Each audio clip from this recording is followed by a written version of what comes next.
Rush, rush, rush, rush, rush. That's right. Rush, rush. We're talking about rush, rush, rush. We're talking about rush. I guess that'll do. You know, you can't blame a guy for trying, right?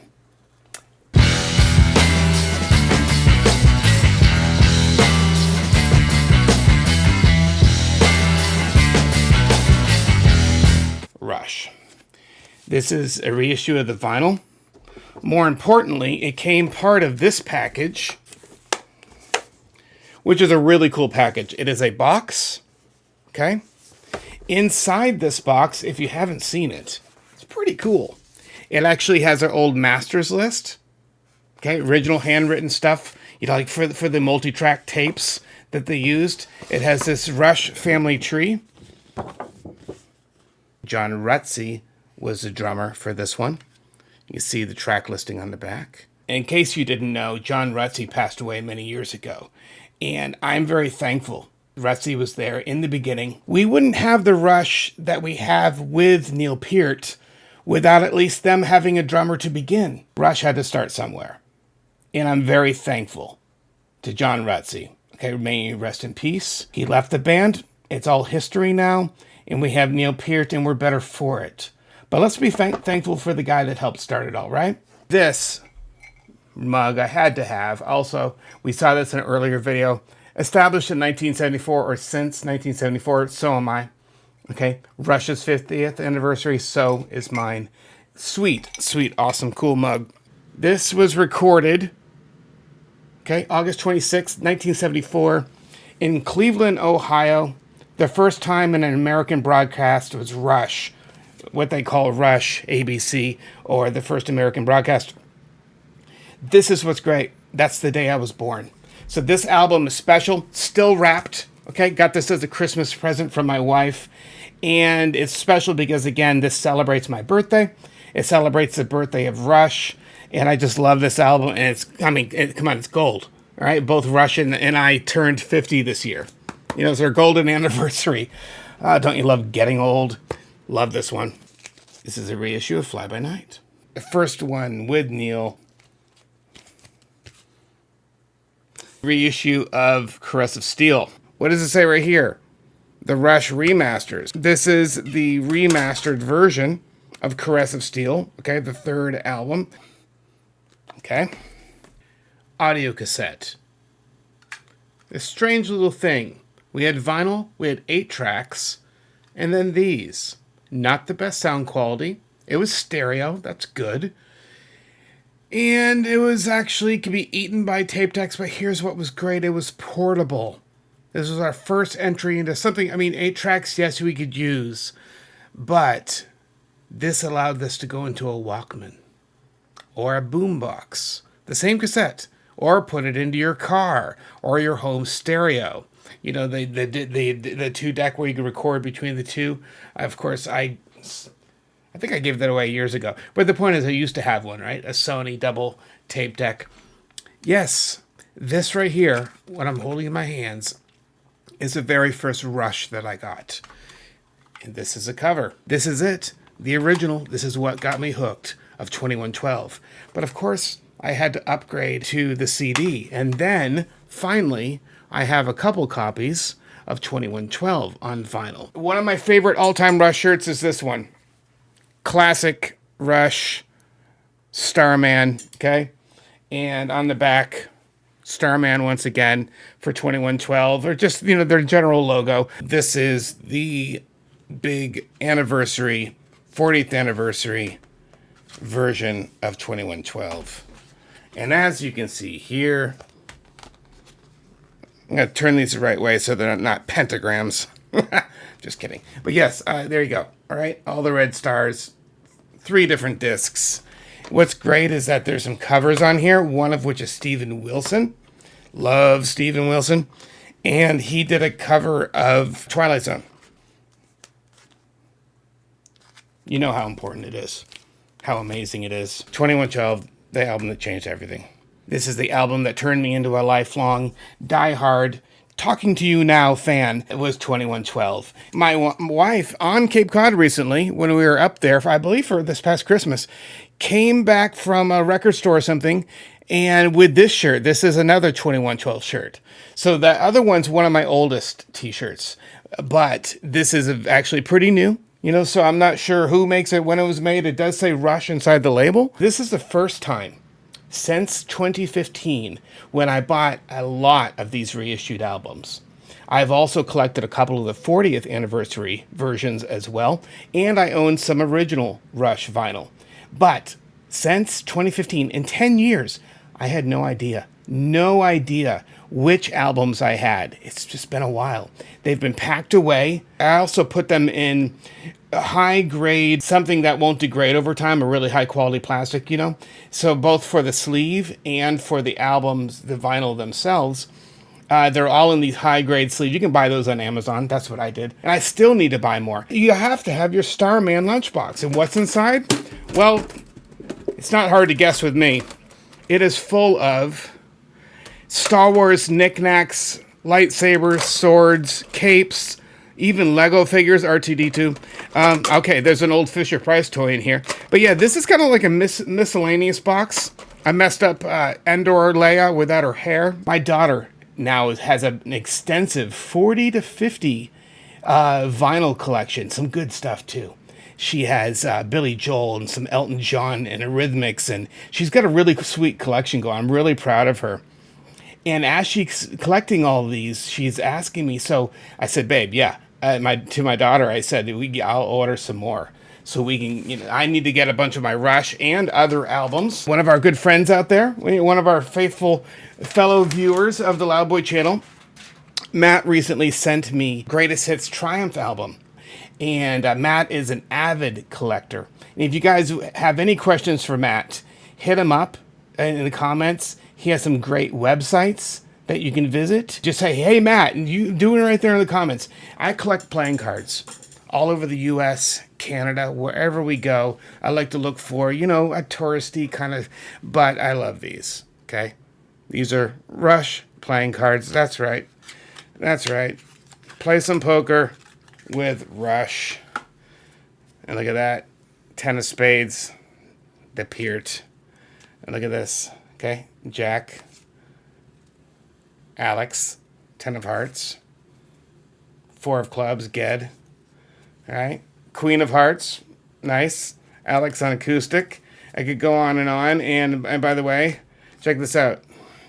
There's all 3 boys. All 3. So yeah. You get the gist. And check out, of course, iconic, right? We got the Starman on the back. There was a TV show on VH1 called Classic Albums. During that TV show, one was 2112. The other one was Moving Pictures. This is my new phone. I'm going to do a video about this soon. This phone is freaking awesome. This is the Samsung Galaxy S25. My wife got a deal. It's been years since I got an upgrade. So there you go. By the way, that's the guy headed to the temples of Syrinx. 3 a.m. Okay. Neil Peart was influenced by so many things. Everything from Shakespeare. He's quoted the Bible. Of course, Ayn Rand. This is one of 2 copies. Is Anthem. In high school, I went and got a copy. It's my other copy, but this is the 50th anniversary edition. I got a copy of Anthem, and I read it. And I love in the documentary Beyond the Lighted Stage where Sebastian Bach is joking, he's cracking wise and riffing that, like, I can't believe this band's got me all fired up about literature. Yeah, it's true. A band, and guess what? I went out and bought the books, and I didn't stop there, okay? I got this Ayn Rand. I got The Fountainhead. I got Atlas Shrugged, okay? I had to get all of her stuff.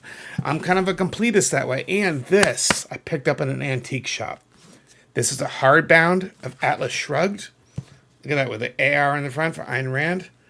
And I'm not sure if this used to be a library book, but the point is it's a very old hardbound book of Atlas Shrugged. Let's see, the date on this, 1957. So, really old stuff, but yeah, I'm kind of proud of this one. I've got like a really old hardback of Atlas Shrugged.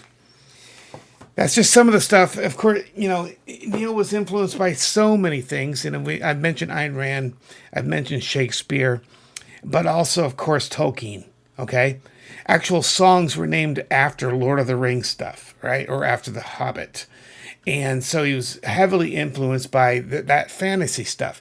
And we know Twilight Zone was influenced by Twilight Zone, sci-fi and fantasy, my two greatest loves and passions in life. Influenced so much of Rush's music and or Neil Peart's lyrics. What about a perfect marriage that is, right? This is a drummer, classic rock, and of the greatest drummers of all time, Neil Peart, as you can see, is number 2. I'm not sure if these are in a list, like a numbered list, but he's right under John Bonham. There's Keith Moon, Ringo Starr, as you can see, okay? We had Rush, 1, 2, Fly By Night, 3, Crest of Steel, and 4, 2112. What do you do after the 4th album? You cut your very first live album.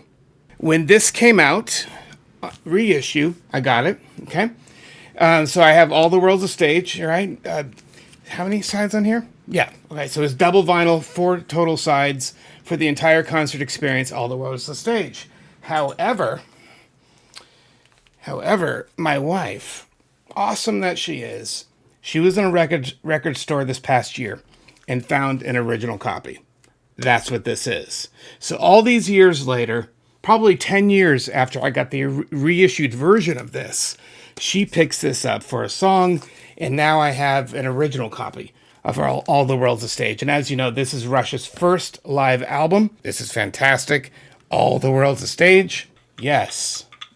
Yes, I think that's a good idea. And if Neil were here with us, he'd also say yes. And so would Alex. He'd say yes. That's right, guys. Rush has bobbleheads. Yes. Yes, they have bobbleheads. And of course, our man, our Neil, with his kimono, of course. Not the best decision they ever made, but hey, it's part of the legacy, right? The Rush bobbleheads. Yes, I agree. It's pretty great. And Ged's like, guys, get back to work. We have to make an album. Fine. Geddy and Neil and Alex. And it came inside. That's not funny. Okay.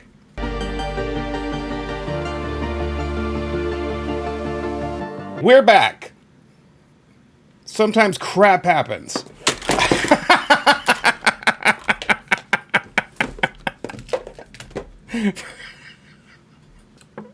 That's the back of the box.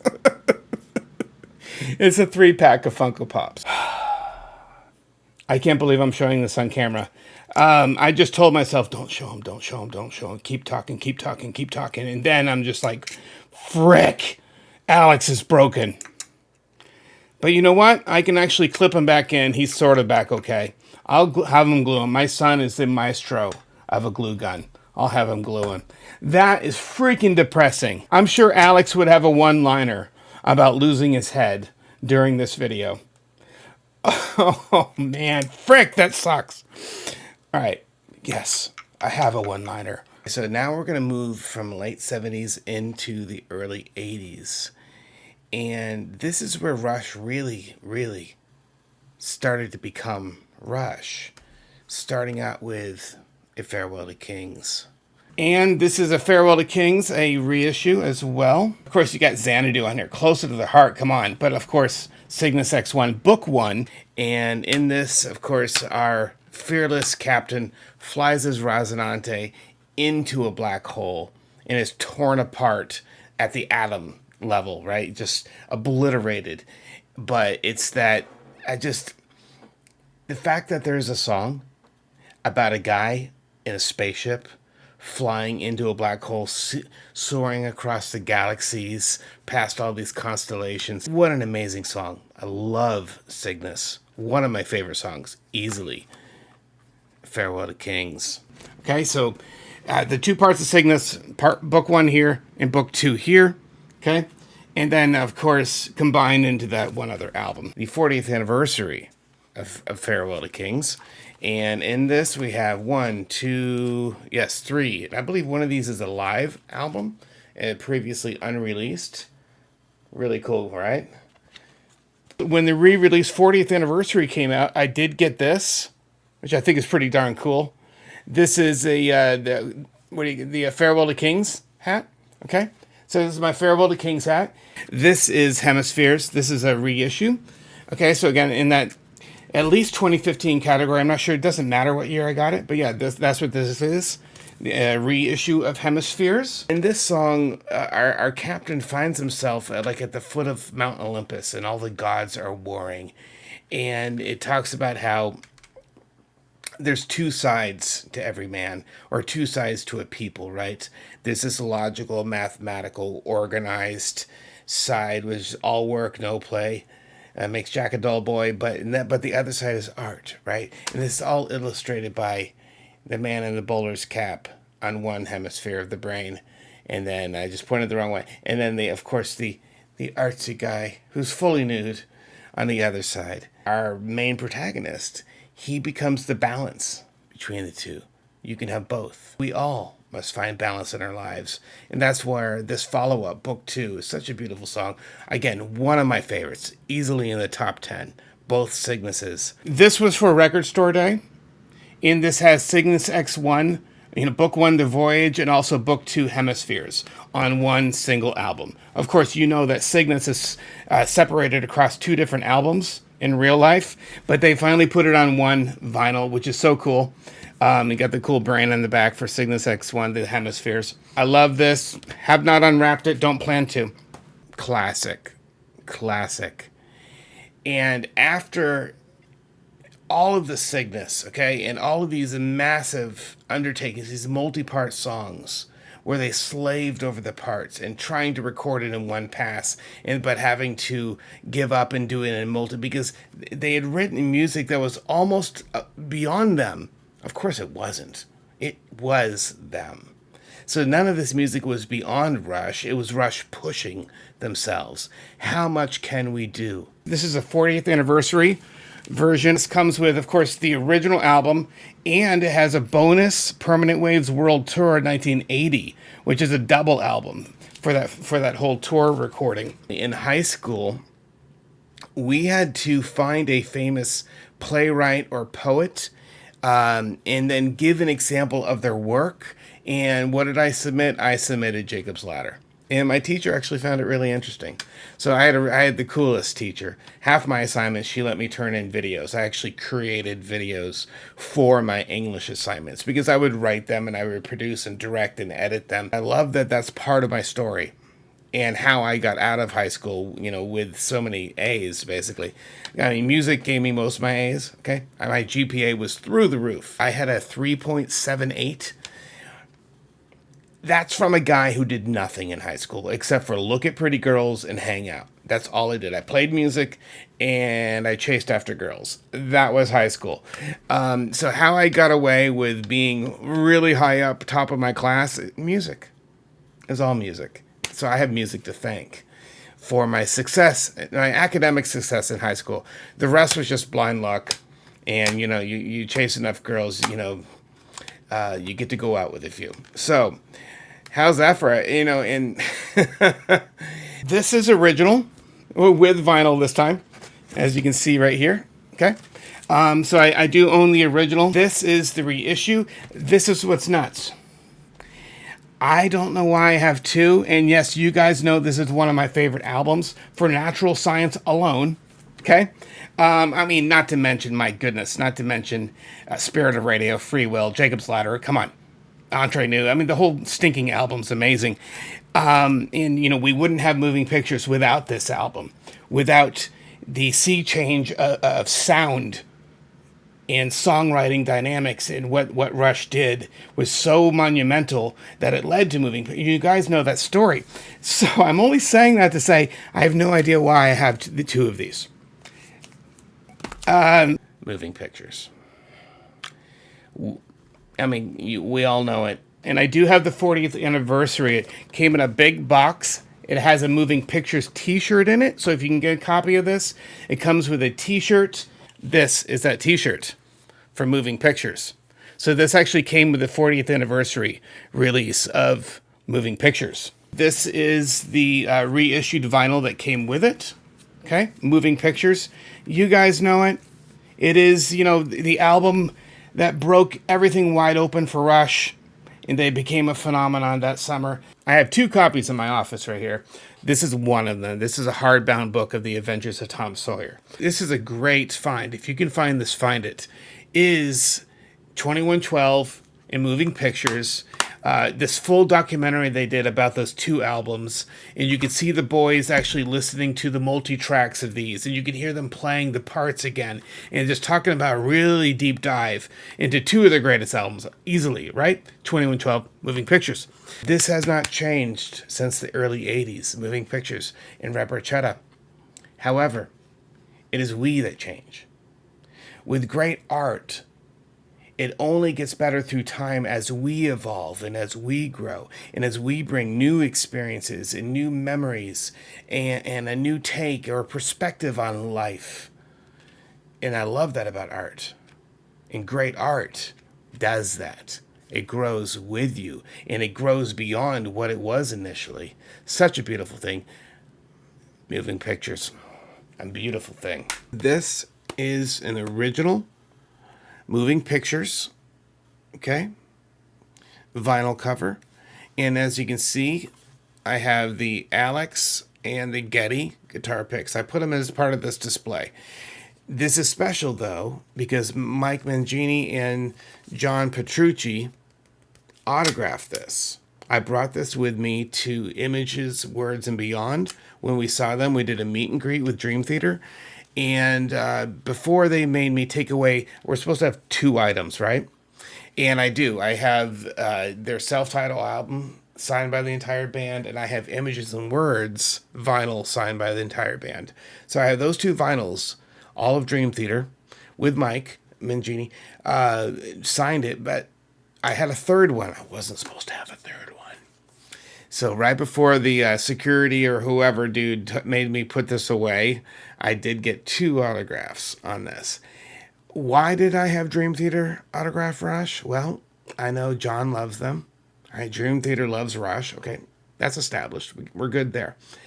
But for me, it was a cross-section of my very favorite band, my second favorite band. I'm never going to get to meet Rush. I'd love to meet Rush. Okay, we all would. But since I probably will never get to meet Rush, I thought I'm going to have Dream Theater sign my Rush album, which happens to be an original Moving Pictures, by the way. So there's some value that, there's most of the values to me, of course. To me, this is kind of priceless. I don't think I would sell it, but yeah, that's what this is. Okay. So autograph pics from the boys of Rush, and then 2 autographs from Dream Theater. My wife and I were coming back a couple of years ago, coming back from Florida, okay? I was down in Tampa for a little while, and she drove down so we could have a little mini vacation driving back, right? A road trip. We stopped in Savannah, Georgia. That was beautiful. We stopped in, northern Georgia, of course, northern Florida, somewhere along the way. We're out looking for something to eat. We're staying in a local motel. It's like a pit stop in our road trip. And what do I come upon? A burger place called Rush's. I actually have video of this tucked away somewhere. It was an older phone. I'm not sure where the video file is. But yes, where I took pictures, of me. Great burgers, by the way. Smash burgers, right? The big flattened kind. Double cheeseburgers, what I got with all the fixins. It was amazing. With a fresh Coke and some fries. It was fantastic. Fabulous food, fast. And if you want to check them out, it's www.rush's.net. Okay? Rush's. So if you want to look for a location and go and celebrate and actually go to a restaurant called Rush's, that's your guy. A Farewell to Kings, 1. Hemispheres, 2. Moving Pictures, 3. And finally, our 4th album, Moving Pictures. Permanent Waves, Moving Pictures. And finally, of course, after 4 albums, what do we get? Our next live album, Exit Stage Left. There's been a lot of talk about how it's recorded, how much audience you can hear and all. I've heard debates about that. I've heard that on a TV show, Getty discussing this with some guys. It's just great to have another live album. This is another classic one. This also came out from Funko. Exit Stage Left. That's the girl. And you can see her in the picture right behind her on the back, the album cover. This is Mint in Box. We're solid square in the 80s now, okay? Rush's sound starts to evolve, all right? Morph. They're trying new things. They're influenced by the bands that they're listening, like the Police and other new wave stuff from Britain and influences from pop and reggae. So all these influences are baked right into Rush's music because, as Neil described, they were young enough to appreciate and love the music of the day, the good stuff. And because of that, it influenced them. And of course, if he's like, man, I love that kind of that syncopation of that reggae, right? He's going to bake that into his drum parts for the next album. And it becomes part of their lyrical narrative. And what am I talking about? The beginning of this is Signals, which is such a great album, by the way. This is a reissue of Signals. This is original. You can kind of see a little bit of the foxing, or you can see the outline of the vinyl there. And by the way, check this out. You don't get more 80s than that right there. It's just another time capsule of an era. There's the Boys, circa Grace Under Pressure. Body Electric. I've talked about this many times. Love that song. All right, the Android in the Distress, which I used to inspire my character from my book, Fixus, which is an android that Fixus looks like how I imagined the android from this song to look. So huge inspiration for me. Can't say enough. This was next. Grace Under Pressure. Power Windows. I mean, big money. Incredible. I love grand designs. Manhattan Project is just a time capsule and a history lesson. So great. Award-winning, money-making Oppenheimer. Having Manhattan Project written and recorded so long ago. Pretty darn cool. Mystic Rhythms. Great drum part. This is Hold Your Fire. This is around the time that I discovered Rush. It was, late 80s. And both of these, I believe I got through one of those stupid tape clubs, Columbia or something like that. But that's what I had. We all did it back then. Come on. You can admit it, right? You can admit you did a tape club at one point. Album number 4 in this era is Hold Your Fire. Getty called it kind of a softer, jazzier space with this album, and it was. Getty admits and says that it's a softer, jazzier kind of sound. However, it's Rush.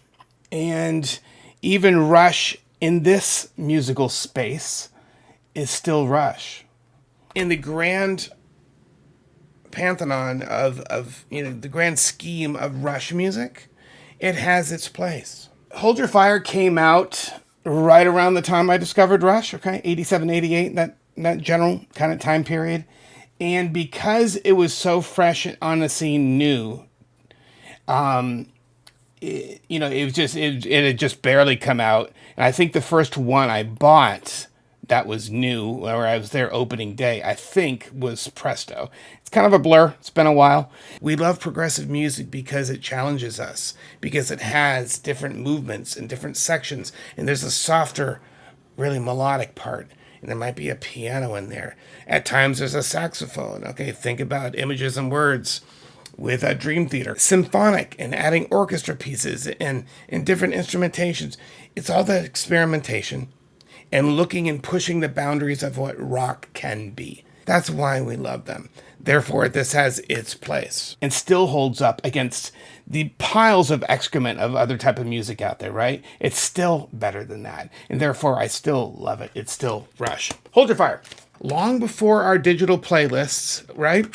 Long before Spotify and all that kind of stuff, I made Pulses. Rush Pulses. A name I came up with for this mixtape of songs. Can you see them? Yeah. These are the softer, more gentle side of Rush, if you will. Slower type songs, more gentle side. I wanted a mixtape of that. I thought that would be unique. I called it Pulses. If you look up I think it's Loudboy2112 on Spotify. You can find my account. I've taken this, let's see, 18 song, and I expanded it, I believe, to 33. And I actually made a video about this, about my pulses. Signals, 1. Grace under pressure, 2. Power windows, hold your fire, 4. And this was my first, this is my first live album. Okay, I just discovered Rush right around this time. And again, it started with 2112. And as each one of us have discovered Rush, unless you were there in the very beginning, okay? But those of us who weren't, we discover them and then we start building our catalog. We're going backwards and forward from that day, right? So all subsequent releases from that time, okay, from whatever that year was, we then buy new. This is a show of hands. Again, same time period. You can kind of see a little window, right? I went back to this, had to get this, but these were around that same time period. Alex actually went through and did a remix, like a surround remix of the audio and put out a new DVD. This is like early 2000s that Alex redid. Some old VHS, updated them for DVD. Hearing the drum solo, the rhythm method on this album was nothing short of mind-blowing. My friends and I, a couple of us, we loved Rush. We brought it to one of the drummers in our marching band. Yeah, he played toms, right? So he had the, 5, I think, toms, he's playing different toms. And the kind that you wear, the shoulder straps. We played that for him after some rehearsal for something, and he's like, this cannot be one guy. He was like blown away. He's like, this cannot be one man. He must have listened to really crappy rock on his own, outside of school or whatever, for him to not even know that there are really good drummers out there. A Show of Hands, classic, right? A bunch of their radio hits, and it's called The Greatest Hits from 74 to 87. Okay, that's what it looks like. Great retro radio on there. This was so cool when this came out. I was pretty new to Rush at the time. Again, 88, 89-ish. This came out, I believe, around 89. Chronicles, disc 1 and 2. It actually came in one, but I separated it into 2 jewel cases. I just like them better that way. So you can see I just took the artwork from that one. Those big... I had the 2 sides that flipped out. I always found those so cumbersome. Did you guys like those too? Right? And you could open up one side, but flip it over and open up the other. This unified jewel case that opened this way and opened this way. Hated that. So I put it in 2 jewel cases. All right? My custom job for Chronicles. This is a cassette tape for Rush Chronicles and has a bunch of their music videos on the back. So when Chronicles came out, there was a music video, and of course it was called Chronicles, an actual VHS videotape, all in 4x3, all analog video. Then, when DVD came around, we went digital. Still 4x3, remastered, slightly better quality, because DVD is slightly better quality than VHS. But yes, this is the actual DVD, okay? Which then, that allowed us to have selectable menus, wherein you can have a menu and like, I want to listen to this song, I want to listen to this song, and cue it up like that, just like you can with a CD, with an interactive on-screen menu. You know how DVD works. So that was great. Huge improvement over VHS. I remember getting this album, again, in high school, Cape Cod, Massachusetts. I had a girlfriend, her name was Jennifer, and I go over to her house one morning, and I'm so excited. And I've got the big old tall box, right? It came in the paper tall boxes, the CDs did back then. And I'm so excited. New Rush, right? Chronicles. This was a way for me to collect a great sampling from all the years, from the beginning all the way through the present, through Presto. I was really excited. Brand new Rush fan. She had no clue. She had no idea what I was talking about. I'm like, it's Rush. It's Rush. Come on, it's Rush. It's a double album. No bloody clue. She had no clue about. Anyway, it's just really funny. And guess what? That's continued my entire life. Oh, it's Rush. Guess what? I'm going to see Rush soon. It's R40. I'm going to go see him. Who? What? I like Iron Maiden. I like Steely Dan. Or these people don't understand, do they? Rush reinvented themselves once again, returning to be the preeminent power trio of prog rock. They did this with Presto. Fantastic album. There's the cover. Presto, so many great tunes on here. This was the return to the power rock trio, as is so perfectly described in the documentary. This is such a fantastic album, Roll the Bones. And this was the first time that I got to see Rush live. Right there, guys, my concert ticket. Worcester, Mass. Worcester. And you can see, of course, it's spelled Worcester, right? But anyone in the know, and of course, up there in Massachusetts where I lived, it was Worcester, because that's how we say things up there. You know, we get in a car and we go down to Worcester to see Rush. That's just what we do. Great album. Underrated by many. Properly rated by most of us who know. Okay? Who you know, all you out there who are like me, yeah, we know how great of an album this is. It's just cool to have the big old artwork once again. If it weren't for Hugh Syme, if you look at all of your album covers of Rush, okay, tour books, and so on, the sweet art that you see is because of Hugh Syme. He has helped chart that course an artistic sensibility. Given the ideas and vision of Neil Peart, okay, I believe Neil was really instrumental in coming up with some of these concepts, if not all. But Hugh Syme took that and ran with it. I want to say thank you to Hugh Syme, wherever he is right now. Thank you, brother. Because the artwork and the conceptual art and a way to give us a visual world to represent music, notes on a page, strums of a guitar, beats of a drum, but you're turning that into a visual medium. The connecting interlace of those two things, music and visuals and art. We wouldn't have the Starman without him. It unlocks that inner part of us, that imagination, that yearning for adventure in the mystical, in the possibilities of what art and music, and when they collide, that's what Rush is. And it's that perfect union of those two things that made so many of us fall in love with Rush, right? Because it was a total package. And a total package not, ever since 2112, influenced by a boardroom and ad executives and record executives and all that kind of crap. This is art made by artists, and to me, that's everything. Just like the song Spirit of Radio. I love this shirt. Yeah, my daughter has actually snagged this from me a few times and worn it, and I managed to get it back. But yes, all the concert dates in the back. I saw them right here in Worcester, Mass.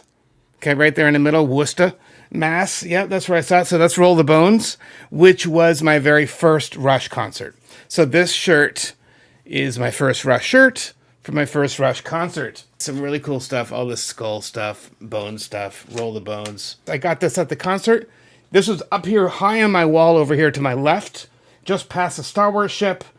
Anyway, it's above the closet door of my bunker down here, a Roll the Bones hat from the Roll the Bones concert. So yes, I have the hat. So Roll the Bones, fantastic album, and for me, very special. The first time I got to see Rush. It's where I keep my concert ticket, so I never lose it. And this I picked up years ago, who knows? I think it was in a used bin, all right? There were the stores, kind of like Hastings, where people could trade in CDs, and you'd find all kinds of weird gems. Okay, old, obscure, rare, import albums. I love finding that stuff. I love finding really rare CDs, and in these days, finding rare vinyl. And one of which is called The Story of Kings. And on here is a very old interview with, I believe, Getty and Alex. Okay, it's just an audio files. Audio interview on CD. It's called The Story of Kings. Right on the heels of that, I'm like my maybe sophomore year of college. And back then, without the internet that we have today, okay, there was no Twitter. We had a little thing called Yahoo. We could do some searching. Google wasn't even into its full what it is now, okay? Not even close. But yeah, Counterparts came out. When it came out, I was homesick, 2,000 miles away from home, and having new Rush music. And I just fall asleep at night. You guys done this? I did this when I first discovered Rush in like early high school or junior high. I'd fall asleep with moving pictures or permanent waves, headphones. And I'd wake up and still be looping or playing. Have you done it? I'm sure you have. And I did that, or at least fell asleep. I'm not sure if I played all night, but I fell asleep to Counterparts many, many times. Information moved a little bit slower back then. And I remember one time we were going to do our laundry. Okay, we have, our big sacks of dirty laundry. We're going down to the campus laundromat. And so it's across campus from our dorm, and we're going there, and on the radio, okay, we have it on a local rock station. And on this local rock station, they're like, yeah, we're going to be interviewing Rush about their new album, and they were going to play some tracks. Let's just say there was no laundry done that night. We just sat, Joel and I sat in our other friend's car for a couple of hours just listening to the interview and hearing all the new tracks off of Counterparts. In the years following, starting then and up until today, Counterparts remains one of my very favorite albums. Probably because it reflects the time that I was in. It reflects a special point in my life. Having that new Rush was so important, and that's why this remains, it's solid in the top 5 of my favorite albums. And of course, this was the second time. The last time was in Worcester, Mass, and then this was the beginning of what would be many, many, many, many years up until this past year when I saw Dream Theater, to where Joel and I go to Texas to see Rush. This is a bummer, okay, 1992 Counterparts, all right? Bleach or a hole got in it at one point, and now I have a big rip, but it's still an original from the concert with all the dates on the back. Counterparts, okay? Yep, sorry, 1994. Mugs. Yes, when I ordered this mug, I opened it on camera for the first time, saw a chip in it. A couple weeks later, I got an email from Backstage Club, and Backstage Club said, hey, you got a new mug yet? And I said, no. And they sent me a new mug. Actually, what's inside here? Oh, this is my, by the way, this is my 12 Monkeys necklace. That's what that is, from 12 Monkeys. All right, sign of the witness. But the point is, I got a new mug from Backstage Club after they contacted me. Thank you, Backstage Club. Your attention to detail and customer service, I truly do appreciate. For packing materials with my new unchipped mug, this mug, they sent a 3-pack of socks. So I actually have a 3-pack of Rush socks, which I thought fell into the category of apparel. Music connects us to our memories, to who we are now, linking back to who we were, and it's all wound together, and that's the beauty of music. And great music doesn't get old. I can still listen to this 30 plus years later. It's just as fresh. It's just as great. Just as I can listen to moving pictures. I mean, great music is timeless that way. It resists time. One of my all-time favorites, Counterparts. Burning for Buddy. There were 2 of these albums. And on these albums, Neil, working with the Rich family, he became good friends with them. Recorded a bunch of jazz songs, and this is Neil playing jazz, Buddy Rich style. It's great, with a great jazz band.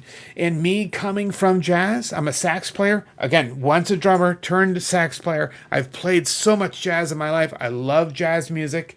To hear Neil play jazz, kind of perfect, right?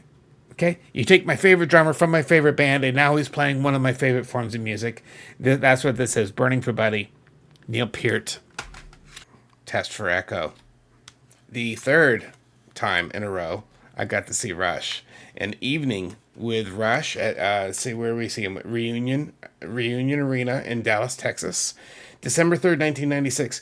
December 3rd is days before I got married. I got married later that month in December in 1996 to my beautiful wife, with whom we now have 4 children. We're still happily married all these years later, nearly 30 years later. And I love that I got to see Rush just days before our wedding. It's kind of cool. This is the original that I bought at the concert. This is the tour book. What's kind of cool is that you guys probably know when you design a book for a tour, right? And you have a tour book, you use photos from the last album. So all of this stuff is like artwork and photos taken from the Counterparts era, right? Which came before Test for Echo. Counterparts being like one of my top 5 albums, which I love. So it's kind of cool that the artwork in here is reflective of that, of the Counterparts time. But yeah, so anyway, I thought I'd just take this out because this is just another case of something amazing to have in our collections are these tour books. And I know that on Rush.com or the Backstage Club, they've been reissuing a lot of the tour books. Check that out, okay? Guys, go to Backstage Club and you can get a bunch of copies that they've reissued. Presto 1, Roll the Bones 2, Counterparts 3, Test for Echo 4 albums, and then a what? Well, a little bit different this time. In all seriousness, it was right after this that the tour for Test for Echo, that Neil lost his daughter, and within a year or so lost his wife. Of course, we know there were the dark years in every sense of the word for Rush. And during that time, the next thing that was released was a live album, and that's called Different Stages. Fantastic, fantastic album, which opens with Dreamline. What did I say? That's why it was so awesome. Like, I love anything that opens with Dreamline. It's just fantastic. Mystic Rhythms, the philosophical vision of Rush. Okay? All right, so if you're looking for like a deeper insight into their lyrics and their music and stuff like that, this is one of those books. You guys can go check them out, like CygnusX1.net. Great archive of all kinds of everything Rush, and on there you can see all of the tribute albums through the years up until recent days, okay? Really recent years. But one of the very earliest ones called Working Man, yeah. A tribute album to Rush. So if you're into tribute albums and you want to listen to some Rush ones, that's one of them. There's a lot more. CygnusX1.net, check it out. 1996, Neil Peart came out with The Masked Rider. He traveled throughout Africa, riding his bicycle. And the stories he tells in this book are crazy. Neil Peart, the best drummer of all time. Arguably one of, if not the best lyricist of all time. This brilliant mind. And what does he do for his fun time? He travels through Africa, and there he tells stories of living in these huts, in these completely dilapidated so-called motels, where the only thing that resembles a toilet or a bathroom is a bucket in the corner. And of course, what he ate and drank on that trip didn't agree with him half the time, and he talks about having to purge himself through the night. Ridiculous! It's just hard. It's a cognitive dissonance, like Neil Peart of Rush is having to use a bucket in the corner. Insane. And I love that in the cover of this, my mom writes me a note. To my son, with much love, Mom. She gave this to me for Christmas, 1997. This is The Masked Rider. During the time in which Neil needed to recover and heal, okay, the Ghost Rider years. If we're going to give it a name, it's a great name. After Neil lost everything, the Ghost Rider years, you know what I'm talking about.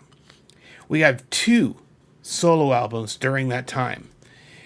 First of which, Alex Lifeson came out with Victor. My favorite Rush solo album remains, until this day, to be my favorite headache. I just recently got it on vinyl. I was so excited to get it on vinyl. I love this album. I've said it many times. I wish Geddy would make another album. But yeah, the artwork is spectacular, as it always is with vinyl, right? Because until this time, I only had the CD. And that's great, but to truly appreciate the artist, what the artist did to create the album art, you need vinyl, okay? Because, it's basically, it's like poster size, right? And so I was really excited to finally get my favorite headache in Geddy. If anyone knows Geddy, or Geddy, if you're watching, brother, I would love it. I think a lot of us would love it to have another solo album from you. Back in the early 2000s when it came out, I got this shirt, my favorite headache, Geddy Lee. I love this shirt because it's just unique from a certain time period, and it's his only solo album. I mean, come on. So anyway, yep, Geddy Lee, my favorite headache. Give us another headache. I would love Ged to do another solo album because this is a lot of fun. This is Geddy. It's Geddy. You can hear it all. It's Geddy from Rush. It's all there. However, this is Ged on his own. There's a little bit of a pop sensibility to it, and I like it. His voice sounds amazing on my favorite headache. It's not a headache at all, actually. And his bass playing, it's just a great album. I love my favorite headache. Ged, if you're listening, please give us another headache. Meaning, let's give us another solo album before it's too late, brother. I would love that. I don't think I'm alone with that thought. Ghost Rider. Yeah. We all know about Ghost Rider. And with a heavy heart, I even bring this up. But, following the loss of his family and then finding Carrie, right? Finding love again. But it's that dark, dark journey where he sought out these great landscapes in the majesty of creation on his motorcycle, something like 70,000, if not more, miles on his motorcycle through North America, up near the Arctic Circle, down into South America, all over the United States, through Canada. He rode his motorcycle looking for peace, we know and love that song, right? Ghost Rider. Well, this is, of course, the book, Ghost Rider. Brilliant, brilliant book. So following different stages, we know that there was some time off, if you will. When Neil found Carrie, found love again, got married, eventually I believe he told the boys that, I'm going to need some gainful employment. And eventually, Neil got back in the studio. And with much, a little bit of reluctance and nervousness, if you will, but the boys, they got back to it. And they found their feet again. And this time, they came out roaring. And I liken this album, and I compare it to Rush, like a not angry, but a very determined and loud. But there is a lot of anger on this album, yeah. So an angry garage band, right? It's just got a raw sense to it. That's what I hear. Vapor Trails. And, Neil was working through a lot of stuff for this album. And in many ways, these lyrics are some of his most personal. And there's anger and there's frustration, but there's also rediscovering love once again. And you can hear all of that in here. You can hear his state of mind. Fans and or Rush, were not happy with the mix. And that might be a universal thing. Vapor Trails. So there came Vapor Trails remixed. And that's what this is. Slightly different cover art. Okay. I kind of dig this one. And then there's the back. So Vapor Trails remixed. Obviously, it's the same album. Okay. Inside, original CD. And this is the remix CD. Okay. You can see some of the similar kind of art here and here. But yes, they remixed it. And you could definitely hear it a lot. And there are parts where they add some extra, there's extra Geddy parts, right? extra backing vocals, you know, which they must have added some in Pro Tools and stuff. But yeah, it is a nicer mix. It's good stuff. This is the remixed. When I was going to pick something to get, definitely I want the remixed version. And I own both the original version of course, on CD, and I have the remixed version as well, as many of you I'm sure do. But yeah, guys, this is Vapor Trails. All right. And the remix was huge. Just the sound difference and soundscape alone of Earthshine radically changed from the original. They added different vocal parts because you're working in Pro Tools, right? If Geddy has a sweet vocal part and you want to echo that in certain sections and add and tweak little parts, you can do that. And they did that with the remix. So yes, there you go, guys. Vapor Trails remixed. So this is Vapor Trails straight from the concert as well. Somewhere in Texas. I forgot where in Texas, but yeah. You can see Vapor Trails. This one's red. And boy, is that red. My goodness sakes. With all the concert dates in the back. The boys went somewhere they'd never gone before. Sounds like the beginning of a sweet adventure, which in that was Rush in Rio. So yeah, the boys went down to Rio, okay? And were met with a couple of nights of 50, 60,000 rabid fans. And as far as I know, this was the first time that the audience spontaneously and in unison provided vocals for YYZ. They're singing along. They have vocal parts for this, at this point, what, 20-something years? Yeah, ish. Old song, okay, instrumental, and they provide vocal part. Anyway, that was just magical. And it was just amazing. They also made a documentary, which we just spoke of, on the Blu-ray.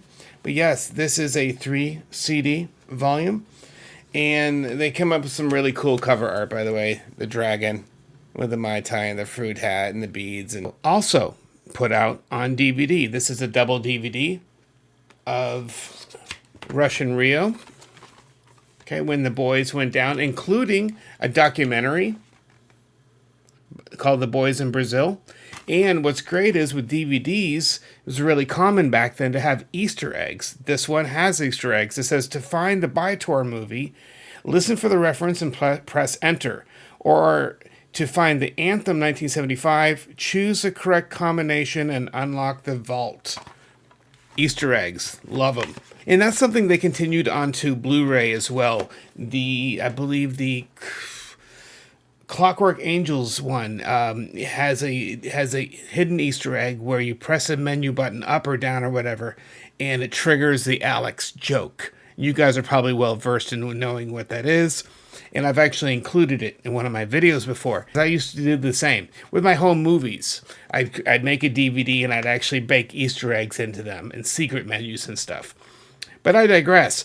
Neil then went on to write traveling music. I am missing my dust cover on this, wherein he talks about road music, and he actually takes a road trip and has, I believe, a CD changer in his trunk or in his car with and he loads it up and he listens to CDs by other bands. One of which I remember him talking about is like Linkin Park, and how he talks about how he just hears the pent-up energy and the excitement to play really hard, great music. And he was impressed by Linkin Park, and I love that. Of course, having found Carrie at this point, this book is dedicated to Carrie, which is great. Contents Under Pressure, 30 years. So this came out around our 30 years of Rush, A Home and Away. And this one is by, Chris, you probably know this name, Martin Popoff. He's written a lot about Rush. In different intros to different books and even liner notes of some of the live albums, I believe. He's written, and I think maybe he even wrote the R50. We're going to find out when we take that deeper look. But yes, this is a great little book, Contents Under Pressure. Okay, great picture on the back. Come on, look at that picture.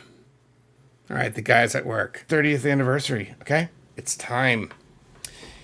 So this will be around, 2004? Rush, to celebrate, doesn't put out a new album per se, not in the traditional sense. They record a bunch of covers. Yeah, They grew up listening to English blues and rock, and they had this wide variety of influences, right? And these are their passion songs from their youth, the things that inspired them. Of course, you guys know this. It's called Feedback. There's that classic picture you guys know. Feedback. Check it out. I think some family member of my wife got it for me. I mean, come on. Geddy Lee, the bass master, with his autograph on there. It's kind of cool. This is R30, also put out on DVD. Also has Easter eggs as well. And I love this one. On the back, it says, Easter eggs. Good luck. Find them.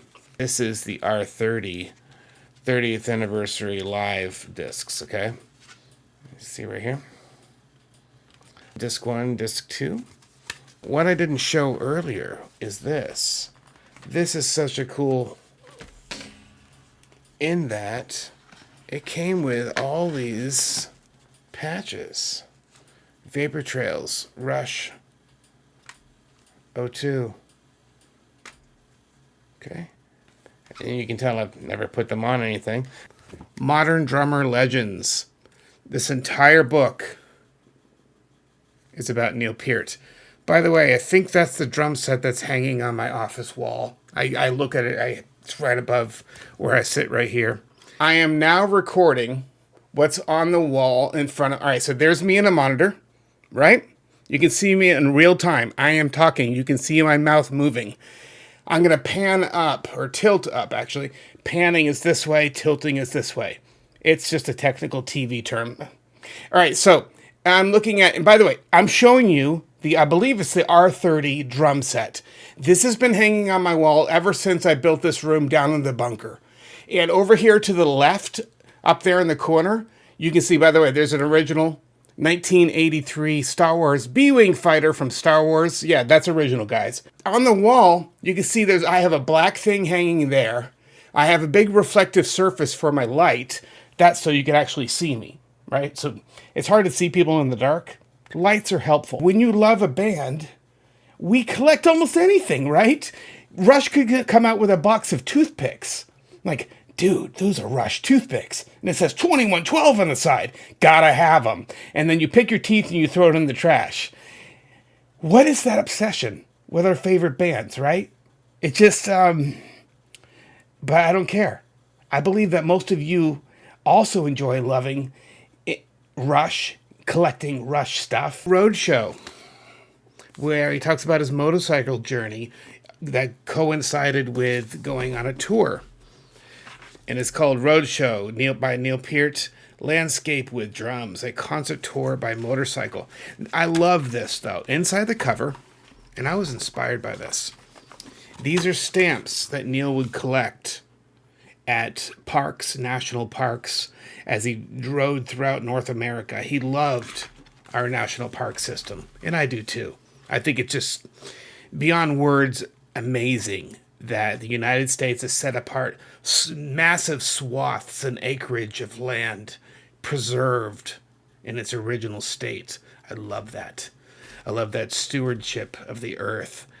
And because of this, in one of my notebooks, I actually have a couple, 3 stamps from national parks that I went to, like one on Cape Cod, maybe one in Maine. Anytime we were close to a national park, I had to go get a stamp inspired by Neil. And I just love that.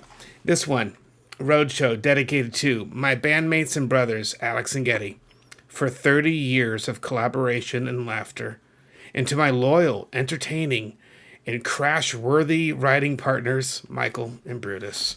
Neil Peart had a couple DVDs, instructional videos on how to do solos, how to compose drums, and this is one of them called Anatomy of a Drum Solo. And this is all Neil Peart, okay? Interviews with him talking about his drum setup, him talking about how to play drums in different rhythms and patterns, and exploring different drum patterns and ideas on his drum set. This is also put out on DVD. Snakes and Arrows, all right? 2007, 2008. I got to see this tour. It's awesome. Great album. You know, and you guys probably have each of your favorites I'd love to hear. Great album. Great big old artwork, snakes and arrows. Moving away from 4:3, of course, DVDs could do widescreen, could do 16:9, but so much of what we had back then was called 4:3, right?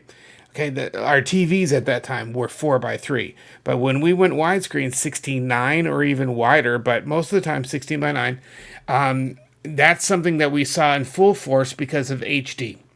When we moved to high definition, we needed not only the bandwidth, we needed the storage and the capacity and therefore carrying quality, carrying a high definition video file with a much better audio presence, okay? We had new audio mixes and Dolby sounds and DTS. With the rise of computers and computers being able to play back video and computer drives went beyond CD level, they went to like DVD level, okay? Their ability to read CD, DVDs, and data discs, of course, right? In which we could burn CDs, we could burn DVDs. During that time, Rush, Snakes and Arrows, this release, okay, so we're talking multimedia now, we're talking outside the regular type of media of, video and audio and stuff.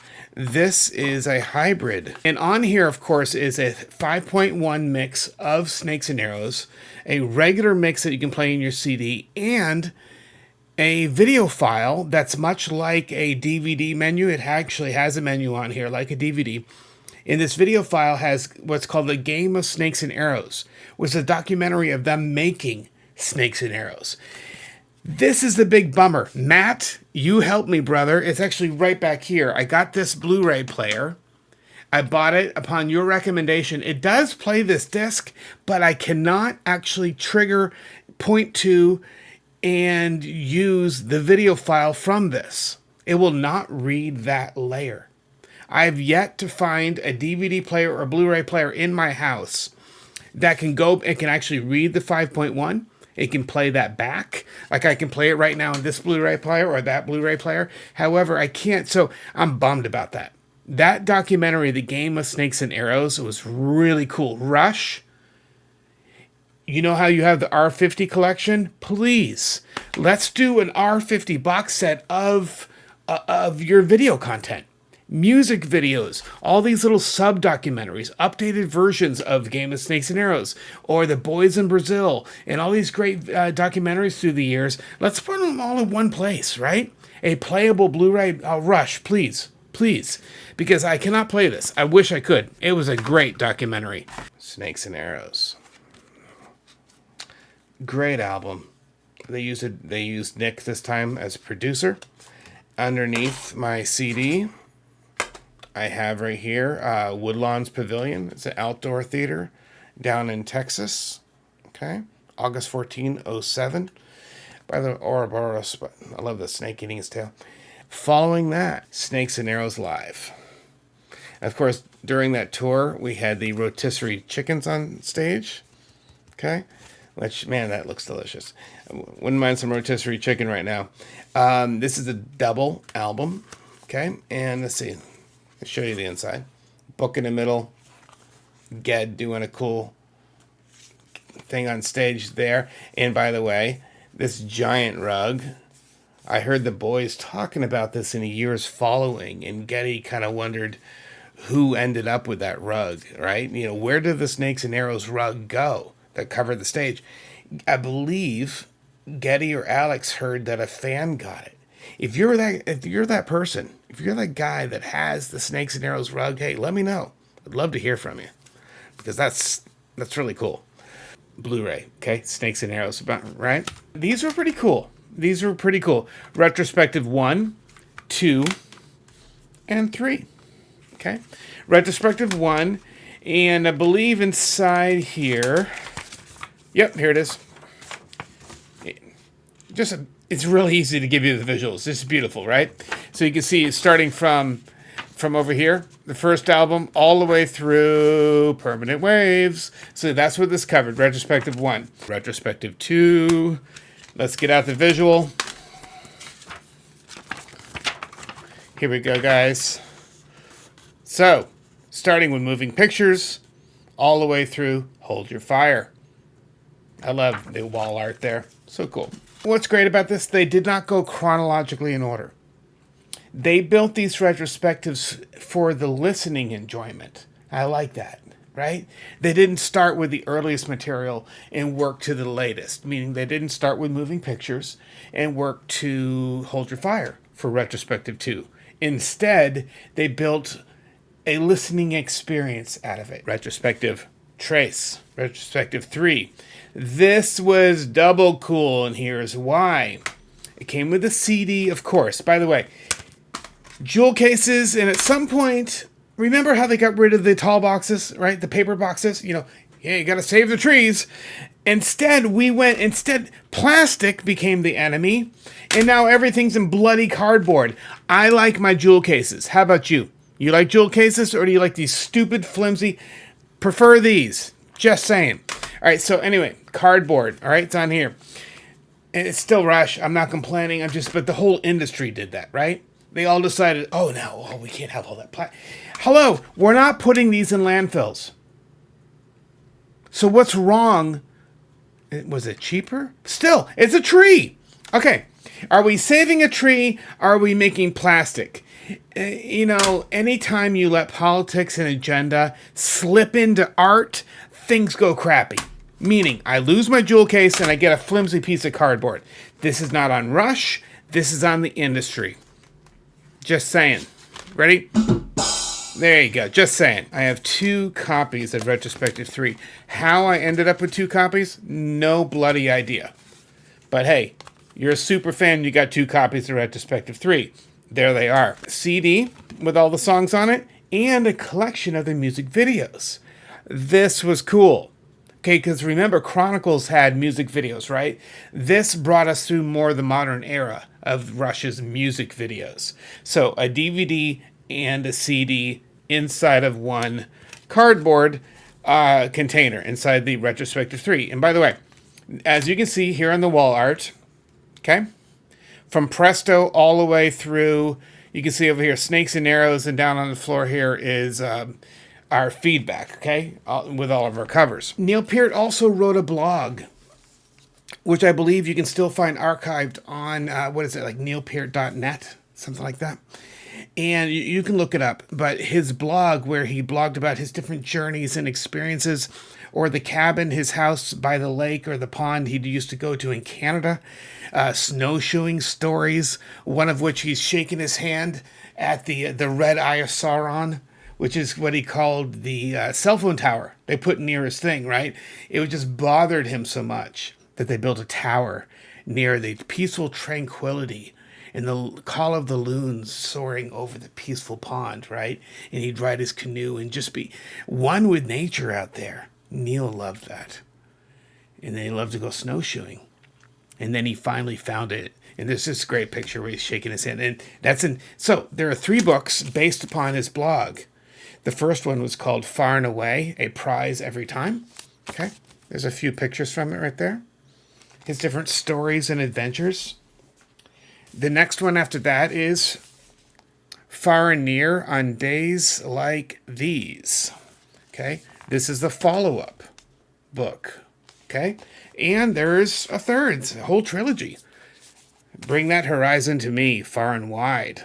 Of course, there's Neil on his motorcycle here. And this was mastering all of those blog entries and some additional content into written book form. So yes, there are 3 copies of that, okay? So if you're looking to read some intimate stories and adventures of Neil Peart, people made documentaries of Rush. One of the best ones ever, of course, is Beyond the Lighted Stage. Fantastic, fantastic. Get it if you can. This one focused, of course, upon Rush, its entire history up until then, with lots of great interviews with actors and other musicians and people who played on the stage with them through the years. Look who's in here. There's the Gedmeister. Okay, and right here, that's why I had it. Oh, that's a great picture. That is a great picture. Classic Rock Awards 2010. Geddy Lee right there at the top. Beautiful. Okay, so there's another magazine about Rush. Time Machine. Love this Blu-ray. So good. It's just such a good, amazing concert and recording of this concert. This and the Blu-ray that goes with it. Fantastic, fantastic recording. The Time Machine tour. And this is where, like, because of Clockwork Angels and in and around that time, they went just kind of full steampunk kind of look, which I love. I love that kind of look. Rush, their stagecraft just got better and better and better, didn't it? Wow. It's not enough that it's the music and lyrics and tours and videos and TV and movies and books, right? All of that. And then their stage shows were just so like, but what we're seeing visually is just stunning, right? And in a sensibility that I just love. Doesn't that make sense? We love the band. And I love that how they presented themselves visually matched the things that I like. They could have gone in some weird direction. You might argue what they did in the early days, right? But in those later years, though, and they toured so much, their stagecraft was just second to none. We come to the final album, the last Rush album. You all know what it is. Clockwork Angels. We didn't know at the time that it would be their last, and it almost felt like they knew it would be their last, right? But that's beside the point. It's a fantastic album. The music, spectacular. His drumming, Geddy's voice, and the production value, and the songwriting, Alec's guitar, Neil's drums, but the lyrics so poignant and almost prophetic. When you think about the garden being the very last song on the very last album of Rush is The Garden, which is almost like it's Neil's story. It's what he held most dear, right? Family, love, respect. So many of us share that, right? Of what's truly important in life. It has you tending that garden. Fantastic. I love having this on vinyl. One of my most favorite prized possessions, my favorite Rush items, besides the custom painting on the wall back here that my wife had commissioned for me. She commissioned an artist, and that's my custom Rush painting back there. Besides that is my Rush Clockwork Angels hat. I love this hat. This hat's been all over the country with me. I've had it now since, 2012? Thereabouts. I've had this hat for many, many, many years. You can tell how frayed it is around the edges here. And the day that I went to see R40, we went for a sail that morning. We were on Cape Cod, Massachusetts. We're going to see R40 in Boston that day. And we go out of my Uncle Gary's boat. And my dad's on there, my wife's on there. We're going for a sail. The wind kicks up. I was wearing my hat like this, stupidly, not in reverse. The wind blows it off into Cape Cod Bay. And it was floating seconds before it went under it was so close to going under the water. I'm just watching it like a hawk. I'm like, that's my Rush hat. And I've already had it for 3 years at that point, right?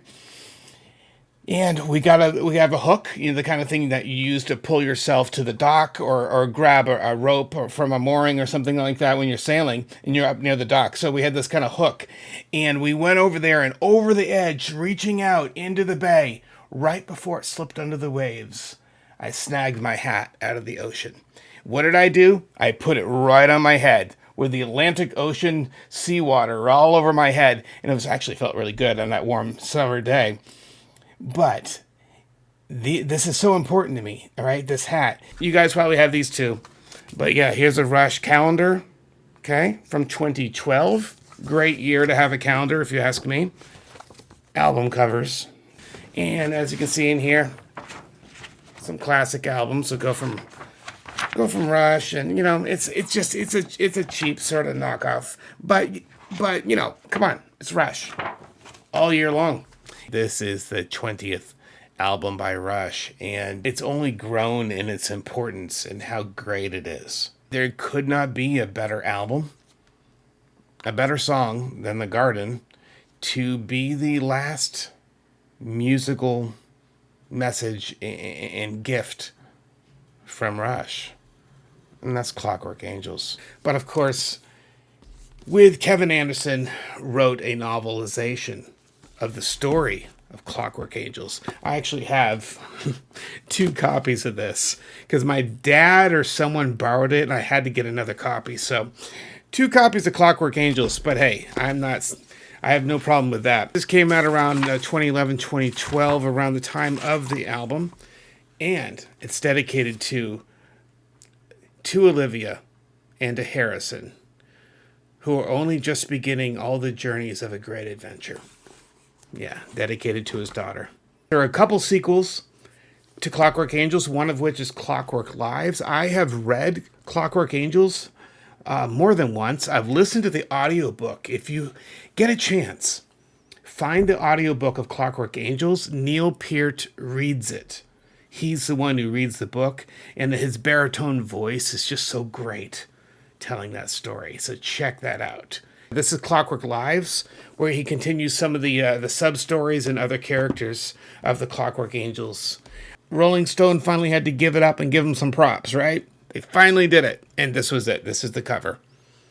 Twilight of the Geek Gods. What a great... I mean, it's just great to finally have them there. Did we need Rush on the cover of Rolling Stone for them to be valid? To be the best? No. Of course not. It would never, had they never graced the cover, that wouldn't have mattered a lick to us, right? Wouldn't have mattered. But they did. And they are. And I have 2 copies. Actually, I have like 4 or 5. But these are the 2 that are out right now. Yeah, this was special. And needed no. Great that it happened. So there you go. Rush. Clockwork Angels tour. Okay? Blu-ray. Beautiful surround, beautiful images, well directed, okay? Love this disc. And here's what's great. For these 2, because of kids and life and just life, I was not able to see these concerts live. Rush comes out with surround, high definition video. This is how I got to see these. And we're so blessed that they did this, right? We're so blessed that Rush made, since their comeback, right? After they came back in the early 2000s, Rush made so many videos, and I'm so thankful for that. Because this is how I got to see the Time Machine tour. This is how I got to see the Clockwork Angels tour. Very thankful for that. And I did mention that I had 4 to 5 copies. Here's 2 more copies of Rush and Rolling Stone. Clockwork Angels Live. Neil actually had multiple drum solos, and he would do different explorations, and he was actually improvising live. He used to really compose everything really tight, okay, and work out everything, and actually it's a composition, his drum solos. He started to move, and especially with the recording of this, he was allowing a lot more improv in his performance on this album, and then subsequently his improv on stage and with his solos. So in those, quote, latter years, okay, especially in the Clockwork Angels era, Neil was just challenging himself to come up with parts and rhythms and ideas on the fly. True improvisation in the moment, which I love, because that's like the master test. You could be the best at your craft for decades, right? And Neil was. But to challenge himself, he threw out the rule book, threw away the paper in which he would write all those drum parts or the recordings of his ideas, and just go completely improv. And that's like the master test. And I think that just made him happy, because when he played well, that was the highest sense of joy and happiness for him. R40, okay? And this is a great compilation where we have a Blu-ray plus 2 CDs of the full concert inside. And I believe the Blu-ray has a couple extra songs on it. But yes, R40, fantastic. Great song list, great video, Blu-ray, surround, high definition. With this hat, my Clockwork Angels hat, blew into the ocean. But that night, we went to see R40. Magical, amazing. Last time I got to see Rush, last time any of us got to see Rush live. And it was spectacular. And I got a t-shirt. That was in Boston. at the garden, and my dad and my wife came with me. It was amazing. And when I was there, I got this t-shirt. Rush, R40. These are two of my concert tickets to R40. I assume my wife and mine. When we saw, right here, Rush, R40 live tour, TD Garden, June 23rd, 2015 at 7:30 p.m. That's right. Anyway, yes, these are our concert tickets. We were on the floor, pretty far back, but good enough. I got some really good video. I've shared that with you guys. So these are the concert tickets. Now, weird story surrounding my R40 experience. Part of that experience was this. I had bought 2 tickets, and they were these special deluxe packages, right? And it came with a bunch of extra goodies, one of which, it came with a duffel bag, an R40 duffel bag. It came with a tour book, and also this. R40 Tour 2015. Inside of this are 4 wooden guitar picks. There's a little holder for them. It's magnetic. You can kind of hear it click there. All right, and you can see the seagull from the R40 artwork. And R40. Of course, the Starman, pretty colored wood there. And the classic Rush logo font. So yeah, really cool. That was a really cool gift. However, I ended up selling those tickets on a ticket selling website, and because I wanted to bring my dad, and I had to sell off those 2 tickets, or my wife, one of the two. I need to add a third person, so there would be 3 of us. So I was able to actually sell them, recoup my money, and I got 3 tickets on the floor from my dad, my wife, and myself. So, however, I got to keep the goodies. I just sold the tickets, and I got to keep the goodies. That was cool. So yes, I still have a duffel. I gave the other duffel bag to Joel years ago, my friend Joel. And I may have given him the other ones of these as well, because I only have one. And by the way, a lot of times when I need to sync up cameras, when I'm shooting like this in multiple cameras, this is what I do. I go 3, 2, 1. And this acts as a little clapboard, 3, 2, 1, and I sync up the audio and video to get both cameras synced up. So there you go. Now the R40 tour book. This is it. In case you have never seen it, okay. On the back, Starman, the painted swath. It says 2015 on there. And you guys have seen this artwork before. And by the way, yeah, there's the boys. And inside's a big old story by Neil Peart. It's called Live It All Again. How perfect is that? From the lyric, of course. And here's a picture of them writing Natural Science. The studio video shoot, 1980, a picture there. There's a graphic from Presto. Great picture of Alex. Another great picture of Alex here. Some outdoors pictures of Neil with his... And you know what? Monsters from the Deep. I bet that has to do with... I believe his R40 set came from an ancient, almost petrified log they found in a river somewhere in the world. And they turned that into... They used that wood for his set. And I believe that's what that story is recalling, as in Monsters from the Deep. His drums from the deep. Here's Ged in an equipment list. There's a great picture of Geddy right there. One of his classic old jazz Fender basses. You can see all the wear and tear on there. That's a great picture. I love how the most serious music and lyrics, right? Just serious in that. It's just great. And however, they never took themselves seriously. And I think that's what adores so much of us to them, right? Is that you have to have a sense of humor. And I believe that's part of their unity through the years. is that sense of humor, uniting them, paving it a smooth surface over what could be quite a bumpy ride, right? You know, no married couple gets along famously forever. You know, there's bumps in the road, as there is with a brotherhood, as there is with a band, but they stay together all those years. A sense of humor helps with that. At least I've found. You can see equipment here.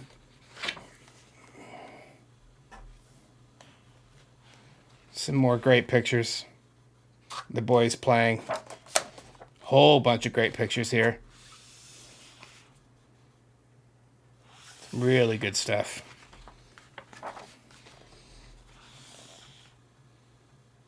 Alex pretending to sing along, of course. Doing his kind of big windmill move.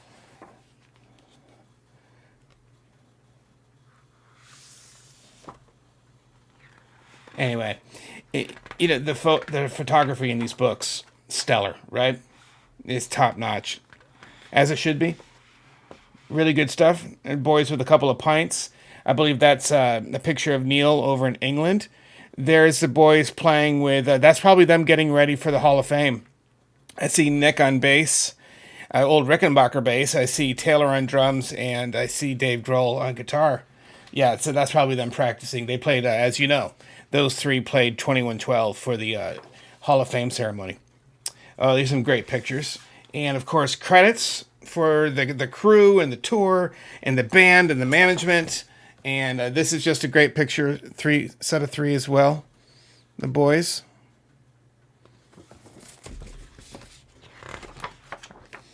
And back here we have... Wow, all the studio albums. I've not looked at this in years, so hence my surprise, right? All the studio albums, the live albums, the compilations, they're all listed right here. This massive, massive list. And in addition, photos of all of them. Hence, 40 years of Rush. Celebrating 40 years. And how appropriate is it that we now are 10 years out from this? A lot's happened since then. Here we are in 2025, this being 2015. A lot's happened. We lost Neil. But we're celebrating our 50 this year, as we've done here on this channel and in our own lives. And coming up, I'm going to do an even deeper dive into the R50 box set. A real deep dive where we'll kind of do what we did here. So be looking for that video, page by page, song by song, CD, vinyl, photos, and so on. We're going to do a much deeper dive. So anyway, for now, we looked at the clothes, the hats, the socks, but I wanted to do a quick dive into some of the cool merch that we get either by buying tickets or that you get there at the concert venue. There you go. If you haven't seen it before, this is the R40 tour book. R40 tour was amazing. And by the way, as you can see, I've got two from when I bought those really expensive tickets. This is the painting. My Rush, by the way, you can see there's a Hylian sword to the left there. Okay? That's from Zelda. And the hilt is broken. But you know what? Given Tears of the Kingdom and that we have to repair weapons, I love that the hilt is broken. So that's my Hylian sword. By the way, that belongs to my son, Landon. He has graciously allowed me to keep that on my wall. So it's part of my backdrop. And I love Zelda. I love Zelda more than you know. And then, of course, this is my Star Wars poster autographed by Carrie Fisher, Mark Hamill, and Harrison Ford, celebrating the re-release that happened about 25-something years ago. Here's what's awesome. The artist that made this poster, her initials are Art. This poster is signed by Larry Bird. That's right, up there in the corner. He is my favorite basketball player of all time. I'm a huge Celtics fan. And to prove that this is signed by Larry Bird, this is a picture of Larry Bird signing the poster back behind me. Let's go. Well, whatever. I'll go this way. Yeah, another documentary, Time Stands Still. This is more fan-focused, from fan and user cons and all that, like RushCon. But still, fantastic, by the way. And how cool.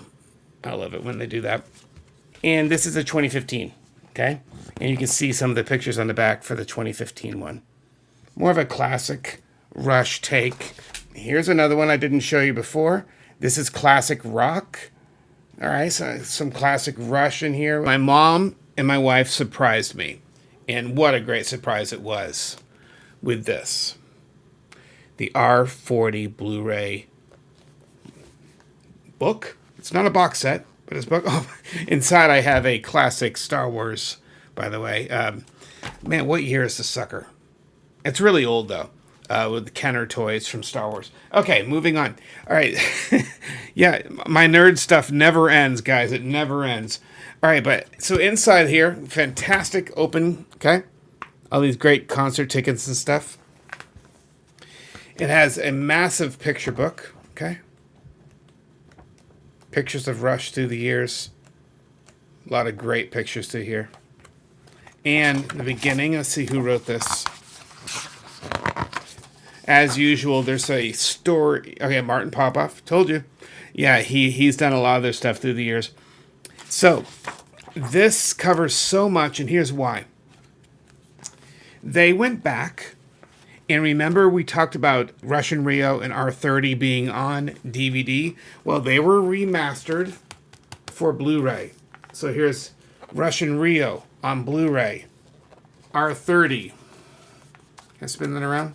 Yeah, R30 on Blu-ray. Of course, Snakes and Arrows was already on Blu-ray, but on Blu-ray. Another page. And the next up we have Time Machine 2011 Blu-ray. And this final page is actually really cool, where we have the R40 tour, okay? And Clockwork Angels. But then there's an entire bonus disc card called the R40 disc, which has a lot of cool archival type footage, interviews, and then what they call the completist disc. And actually, that's my retrospective. Where's my completist disc? There it is. My completist disc. Yeah, this is another retrospective 3 disc, by the way. So, all right, but we're up to Blu-ray, where it has even more archival footage. Okay, this was such a great, because it brought everything to modern times. The the Blu-ray menus feel a little rushed. No pun intended. Oh, here we go. Thank you. But they do feel a little rushed, okay? But it's still a Blu-ray, right? This was remastered in high definition with better surround sound, either HD or like DTS or Dolby. So it's just fantastic. This is a great book. Pick it up if you can. The R40 Blu-ray collection, and it updates the old stuff, gives you copies of the new in case you didn't own them already, which of course, as I've proven, I've already owned all of those on Blu-ray, right? So another copy. But yeah, this was such an amazing Christmas present. This one is cool. Rush, Wandering the Face of the Earth, the official touring history from 1968 to 2015. That's right. Every tour and nuance and show date with pictures and details and ticket sales and locations and set lists. It's all in this book. This massive book of touring information.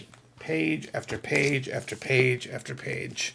And it's hardbound and it's heavy. If I ever do get a boat, I would never use this as an anchor, but it's heavy enough to be one. So yeah, this is it, man.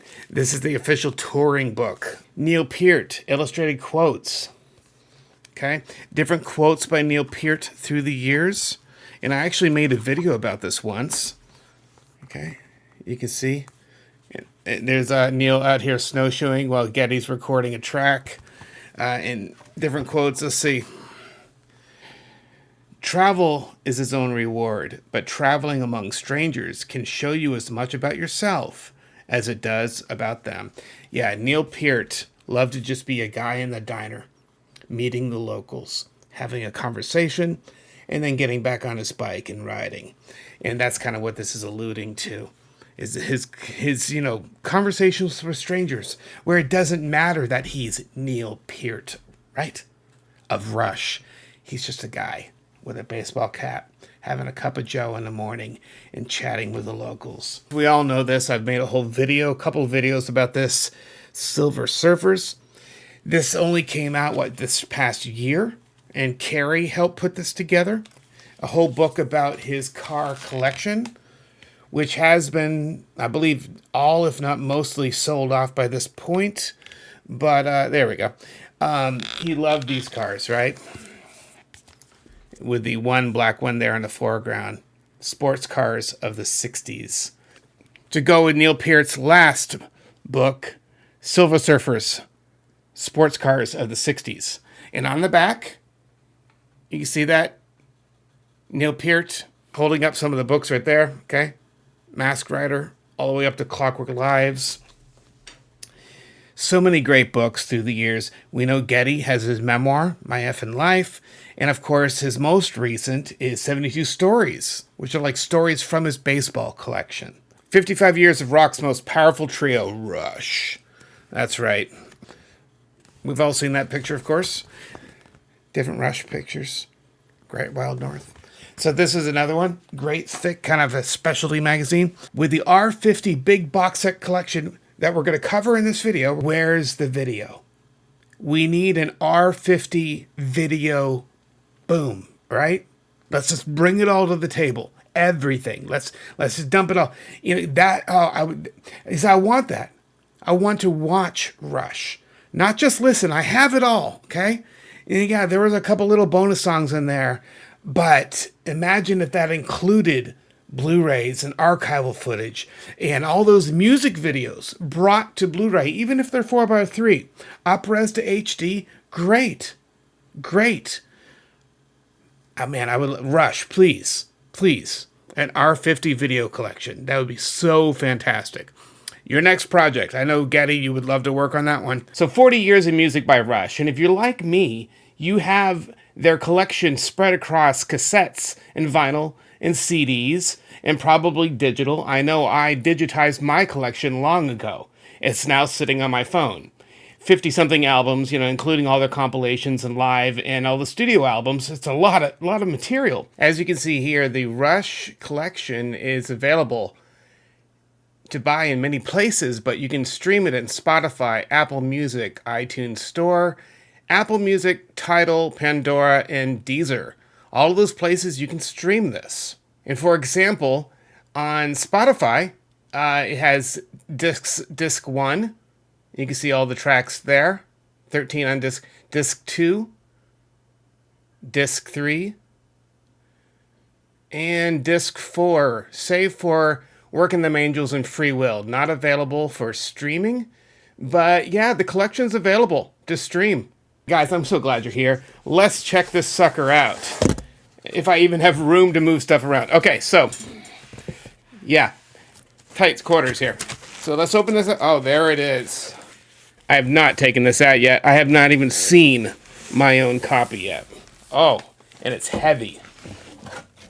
This sucker must be 10 pounds. Easy. It was nicely packed.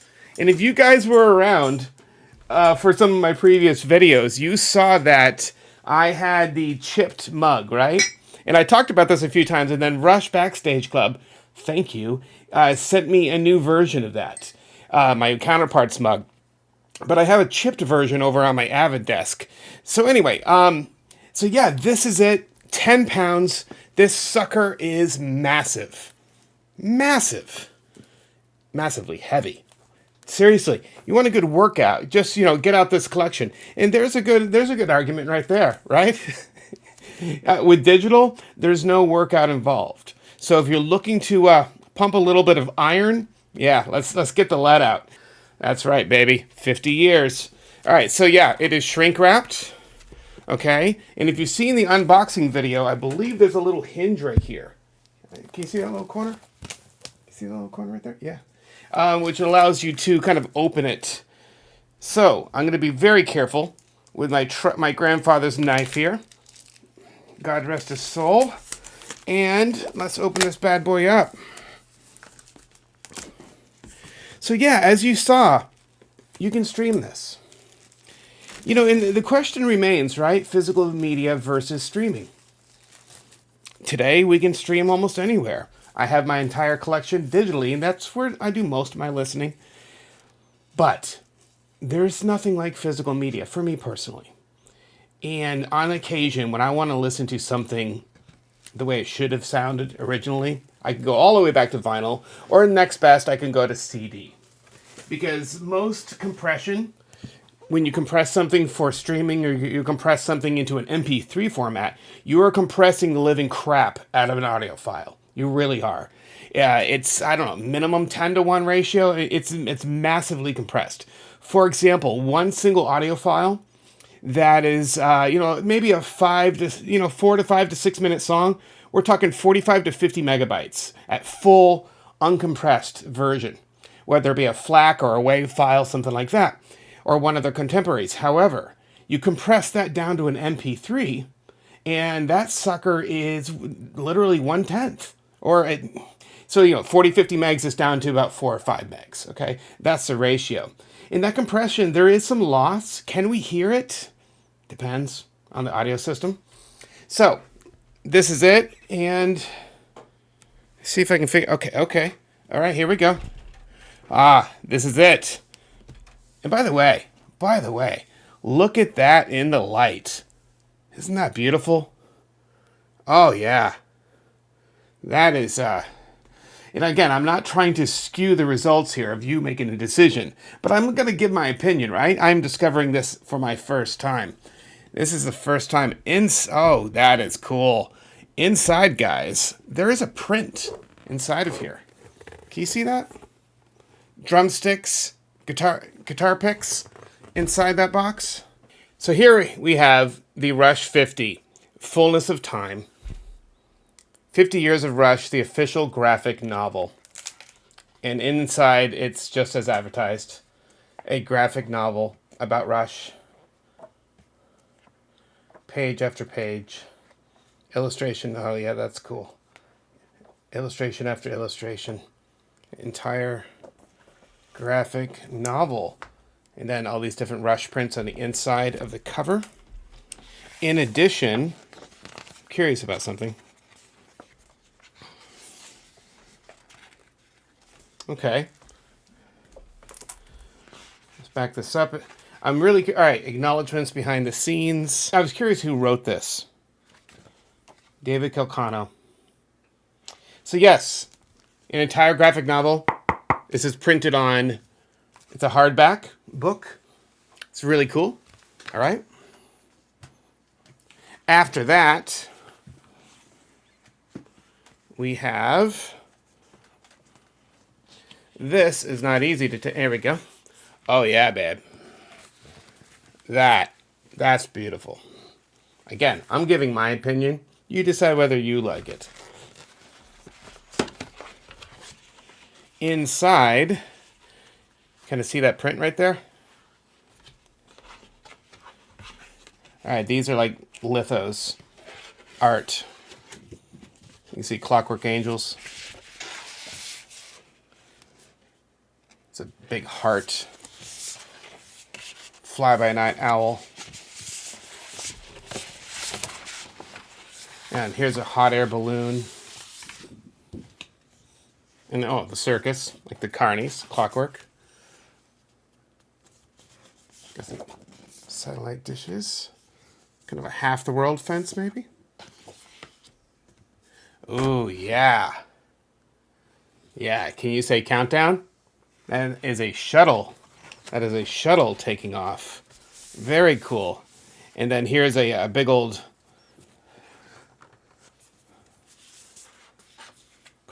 Presto?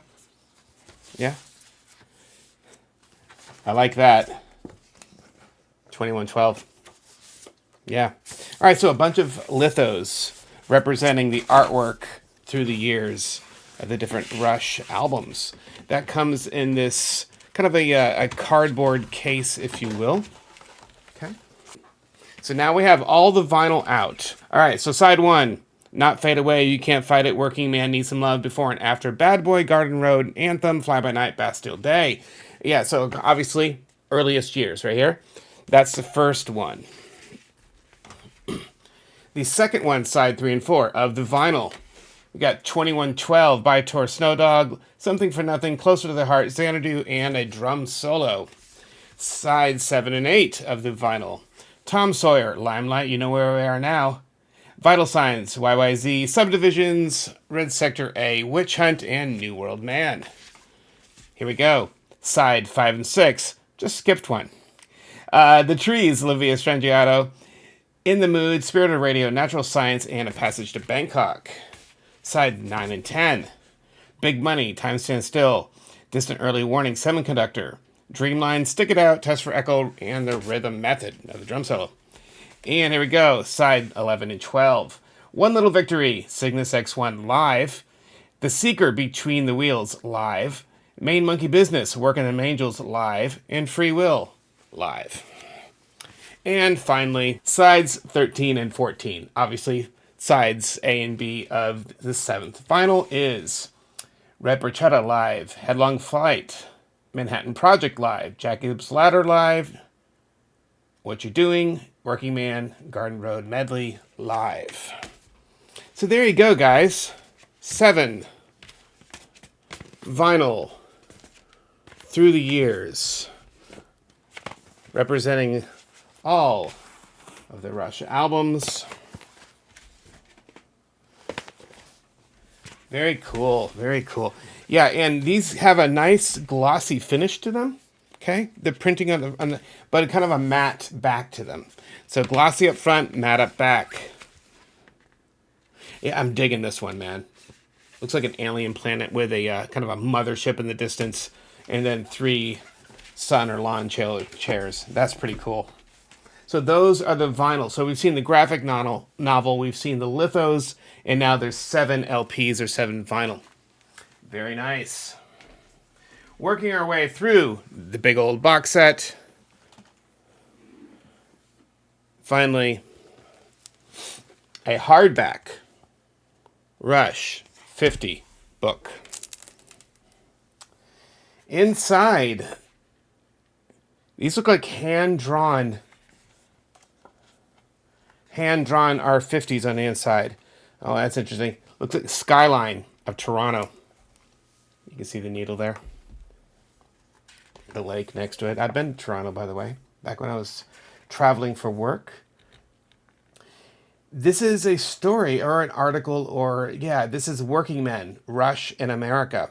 It was not the American concert debut that dreams are made of, but on May 8th, 1974, a young Canadian rock and roll trio with a simple, forceful name, Rush, performed across the border for the first time at the Northside Drive-In, an outdoor movie theater in Lansing, Michigan.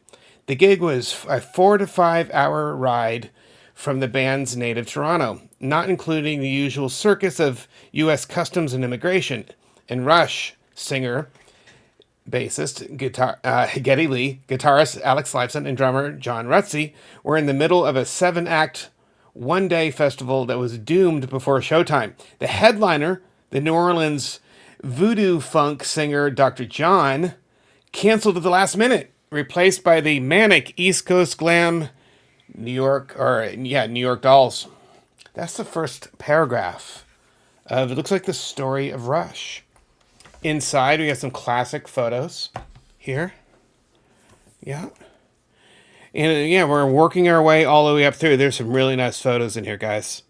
Yep. All right. There's like the Counterparts / Test for Echo. Because I mean, he's playing his Paul Reed Smith there. So what is that? That's at least Counterparts era. Test for Echo, maybe? Yeah. I think.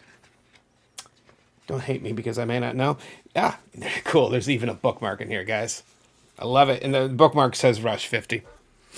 Beautiful shot of Neil in his drum set. And remember, guys, if you want the multicam of this, you can go over to Rumble. And please follow me there. It'd be awesome. But yeah, and back here, there's a big center image. And there's a really beautiful girl in the middle of this. That's a departure for Rush. Okay. Let's see. Oh, Tom Sawyer. Okay, whoa. Was that Cold Fire? I'm spitballing here. Let's find out. Oh, yeah. Can you guess what song would be the beautiful girl? Guesses? In the Mood. Yeah. Okay. Yep. I know I've been there. Okay, moving on. Northern Lights. Picture of silhouettes of three guys. A giant. Oh, that's beautiful. Beautiful wave. And the hydrant for vital signs. So yeah, we have a bunch of like, and I assume Hugh Syme did these, right? I mean, you have to assume they're still working with Hugh Syme. I have no idea. But okay, so at the back, this big, lengthy story of Rush. And then all of those beautiful pictures, right? There's acknowledgments, there's a crew, there's a management. They list all of them. Oh, here we go. Here we go. There he is. Yeah.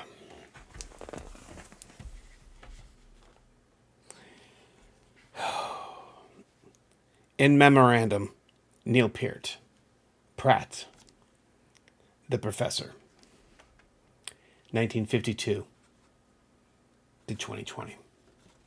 I miss you, bud.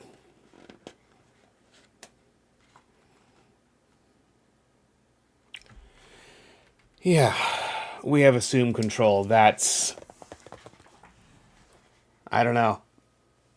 My mind thinks of AI, robotics, when I see assumed control with that imagery. That's just me.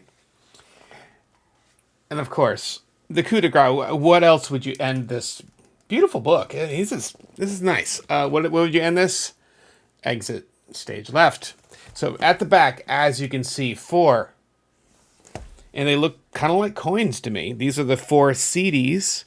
You know, when they listed all those tracks online, all those streaming tracks that I showed you, yes, of course, they're referring to these 4 discs. And really all of but 2 tracks. You know, so it really begs the question, right? Is this compilation worth it? The physical media, the books.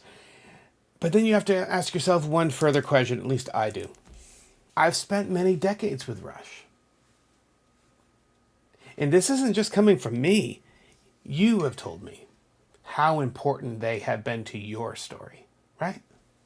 As they've been to mine. As Neil has been to mine. 40 years. I had 30-something of those with Rush. I didn't have all 40, I was too young. But yes, 40 years. Music, lyrics, concerts, memories. This is a beautiful collection. Over the top, ridiculous, but worthy of the occasion, right?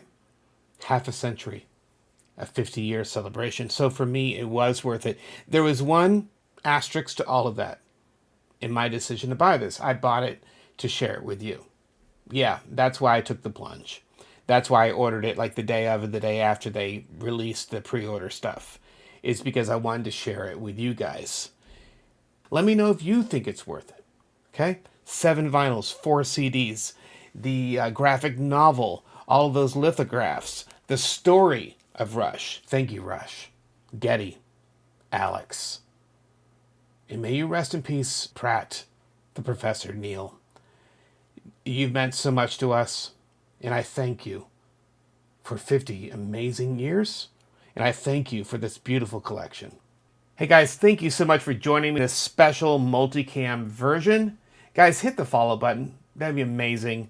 I'm needing some followers right now to hit a certain goal, and your help would be amazing. So if you want to see more content, more videos like this in the future, please hit that follow button. I'm Eric. This is the Loud Boy Experience. I hope you have a good night.